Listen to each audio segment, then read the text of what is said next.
Assalamu Walaikum. Hello friends, how are you? Welcome back to my another video. In this video, I am going to show you how to add random bars animation in PowerPoint. Let's get started.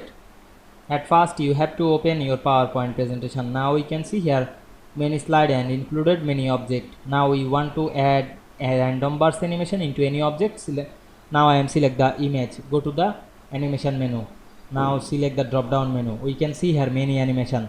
Now I am select the random bars. Now I am select the text box and added the random bars animation to this text box. Then select the preview option and open the animation one by one. You can increase the duration or decrease this. Now we can see we add random bars animation very easily. I hope you enjoyed the video. Please like, comment, share and subscribe my channel. Thanks for watching.